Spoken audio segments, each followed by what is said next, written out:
Hey guys, it's Dani. Today we are talking a little bit about Brassavola orchids, which are some of my favorite Cattleya type orchids. Then again, I think you're a little bit tired of me saying, oh, these are my favorites. No, these are my favorites. Well, actually, I do enjoy all of the orchids in my collection. That's why I got them. But I have to say, Brassavolas I find special and unique and quite different than other Cattleya types. And since they also look quite different, I did have quite a lot of you guys asking me about some care tips for these orchids.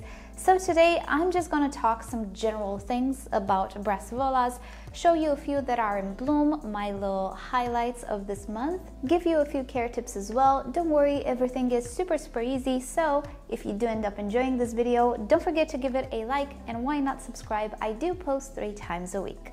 So with that said, let's just start with talking a little bit about the species and then go to the hybrids. Okay, so Brassavolas are a genus of orchids related to the Cattleyas, which currently counts 21 orchids according to Wikipedia. They were apparently named after Antonio Musa Brassavola, which was a nobleman and physician from Italy, and the first Brassavola to be brought and cultivated was the Brassavola nodosa in 1698. Actually, the nodosa is the more popular of them all. The 2 that you see in front of you are the Cucullata, which is my personal favorite, and this is the nodosa. And I'm thinking because it was the very first one to be introduced in cultivation, it kind of got a head start. But I do see that currently the Cucullata is making a comeback due to its wonderful spidery flowers, this really nice pendant display. You can see there is a difference between the Cucullata and the nodosa. This one has more of an upright growth, while this one tends to have longer and slender leaves and tends to become pendant. And while Brassavolas are definitely super similar between them, there are slight differences. As I was saying, the Brassavola nodosa and its hybrids tend to have an upright growth. The leaves tend to be a little bit more succulent, thick, fleshy, and rather short, while the Cucullata and a few other species tend to have more of a pendant or rambly type of growth, if you will, which makes the flower spikes pendant as well. If you guys know me, you know that I absolutely adore this aspect or feature when it comes to orchids, and it is actually one of the main reasons why I do prefer the Cucullata, which, as we can see, is in full bloom right now. And as a personal note, I had a flower last month. This is the 2nd flower it produced. This was the 3rd, and this just opened this morning. I didn't even see the bud. Because this orchid is pendant and the flower spikes do look a little bit like leaves, especially when the flowers are not opened, I totally miss the bud on this one. And now when I got it to film, I discovered that I have another flower on it, which, you know what, I don't mind. Now, being that they are actually related to Cattleya orchids, they can also be hybridized with them. Super easy. And currently there are hundreds, if not thousands, of Brassavola hybrids on the market. You might not realize they are Brassavola hybrids. So let's go through a few of them that I personally have. So here we have 2 hybrids of the Brassavola Cucullata. This is my pride and joy this month. This is Brassavola David Sander, which is a cross between the Cucullata and the Rhyncholaelia digbyana. We'll talk more about the Rhyncholaelias towards the end of this video. As you can see, it does really resemble the Cucullata, but it has the beautiful fringy lip of the Rhyncholaelia digbyana. However, if you look at the leaves, you can see they tend to be rather slender, and they do have this tendency of becoming pendant just like the Cucullata. And here we have the Cucullata crossed with Laelia purpurata, which we had in bloom last month. This is a rather big hybrid due to the Laelia parent, which is a very tall orchid. And the flower, again, resembles a lot the Cucullata, but it has a little bit of the coloring of the Laelia. Now, here's the funny thing about these 2 hybrids. While the Brassavola David Sander, or a more correct name now would be a Rhynchovola David Sander, while this one smells more like the Brassavola, the cross with the Laelia smells more like the Laelia. So the hybrids of these orchids didn't necessarily get the fragrance of the Brassavola. It is not necessarily a dominant gene. So you can actually have a Brassavola hybrid which looks very similar to a Brassavola but actually smells in the daytime with a totally different scent, which adds to the appeal of the Brassavola hybrids, which are some of my favorite intergenerics. And here we have two hybrids of the nodosa, and from the get-go you can tell they look a little bit different.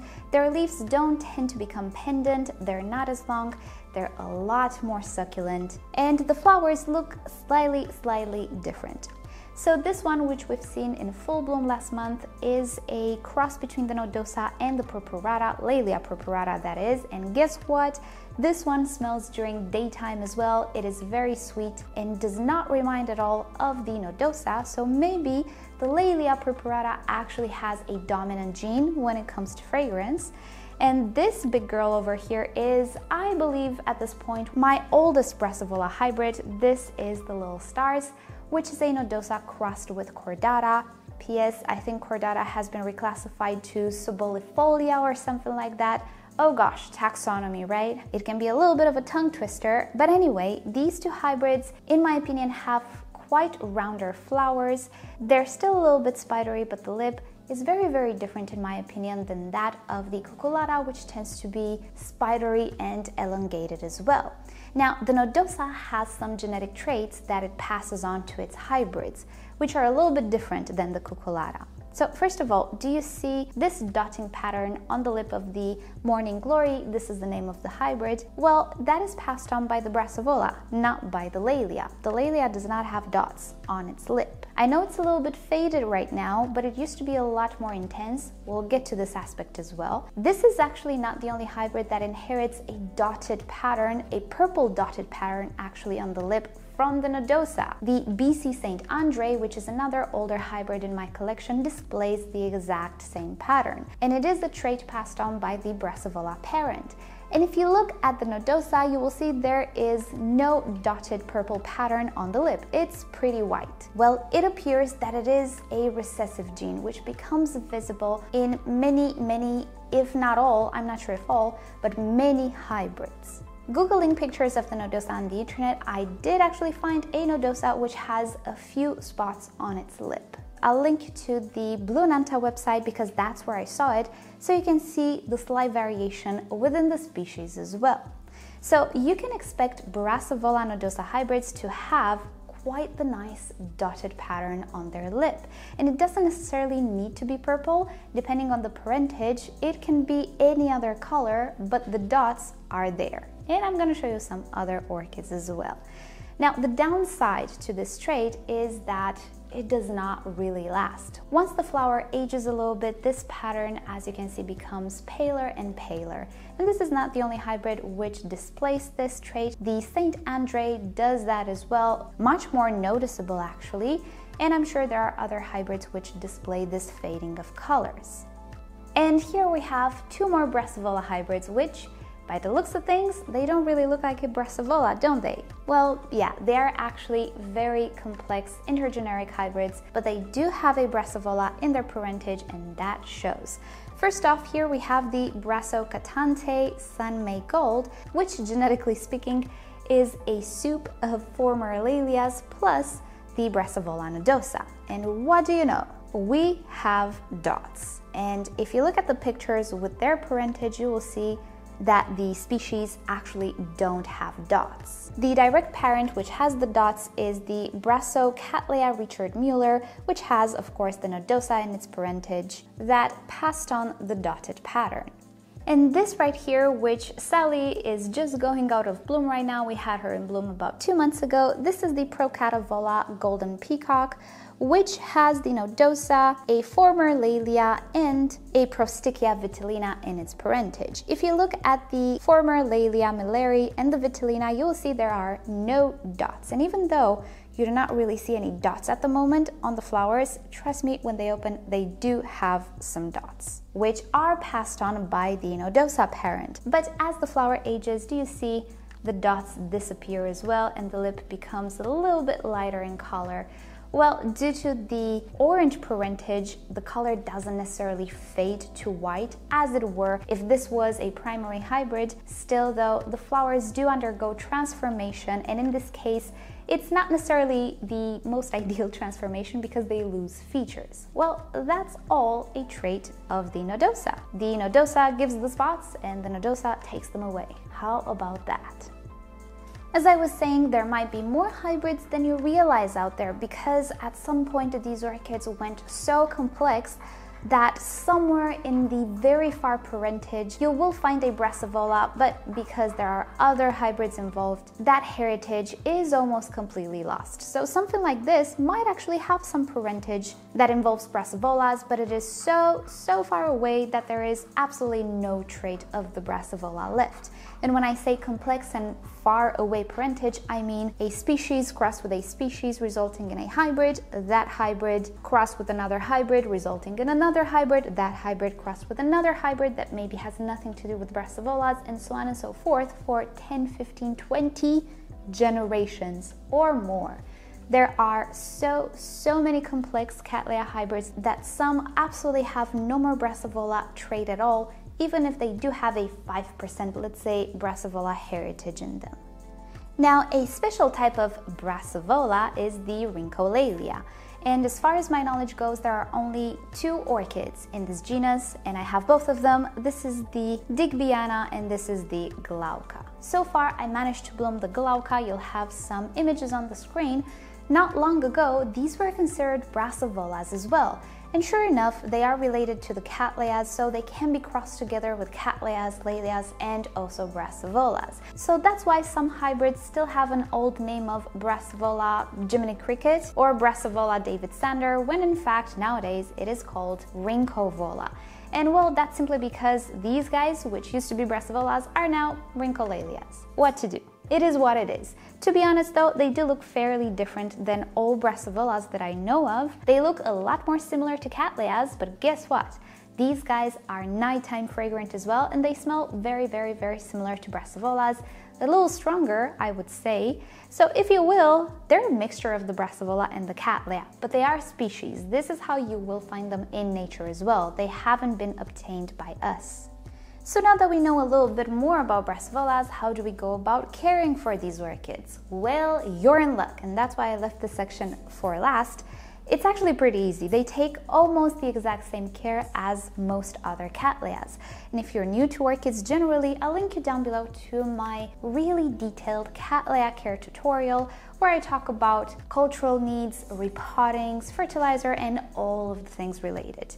There are a few differences, let's say, or notes that I do want to make. Generally speaking, with my Brassavolas, I did discover that they don't actually need as much light as some Cattleyas. Actually, I do notice that they get sun-stressed much faster than most other Cattleyas, meaning they develop a red pigment called anthocyanin, which has a role in protecting them.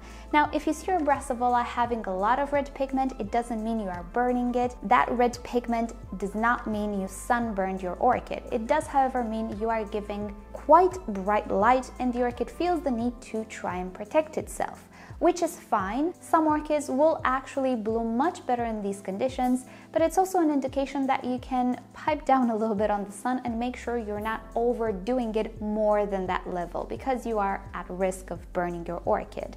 So from this regard, I actually keep my Brassavolas a little bit shadier than Cattleyas, and they seem to do great. They seem to bloom without a problem in bright light, but a little bit shadier than Cattleyas. Also, I did discover that they are not as finicky as some Cattleyas, although Cattleyas generally are not very finicky. But you know, there are those species which only produce roots once a year and they grow once a year. So if you mess up the root system at the wrong time of the year, you're in trouble. Well, not with Brassavolas.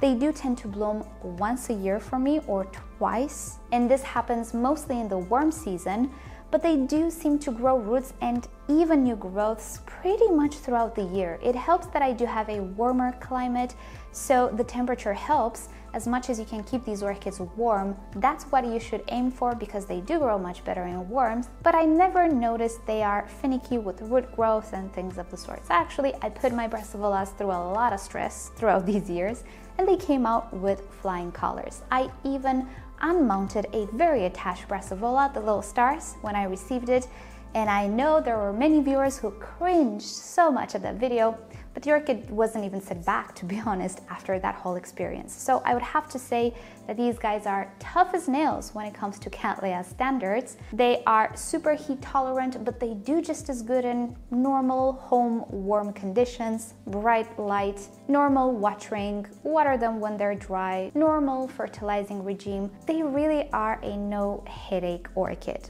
unless you're sensitive to the fragrance. In that case, they are a really big headache orchid because they smell so strong. Other than that, they're a joy to grow in my opinion. I love them. I do want to get myself more hybrids, but more of the primary hybrids rather than the very complex ones. And why not try to get other Brassavola types as well? Currently, I believe I have only 2 species, the Cucullata and the Nodosa, but I am looking forward to learn more about the species and their primary hybrids. So with that said, thank you guys so much for watching. I hope you've enjoyed this video. I know I got a lot of questions lately regarding Brassavolas, so I hope this video shed some light. As you can see, there's not a whole lot to talk about their care because they do take the very same care as Cattleyas. They're even less fussier than some Cattleyas in my opinion, and they're just super easy to grow as long as you get the basic Cattleya care down. So alrighty then, again, thank you for watching and I hope you'll have a great day. Subscribe to my channel for more orchid videos, tutorials, experiments, updates, and other fun orchid subjects. If you wish to support the channel, do consider becoming a member or visit the merch store linked down below in the description. You can also follow me on Instagram and Facebook. It's always nice to stay in touch there as well. And with that said, I'll see you guys next time. Bye!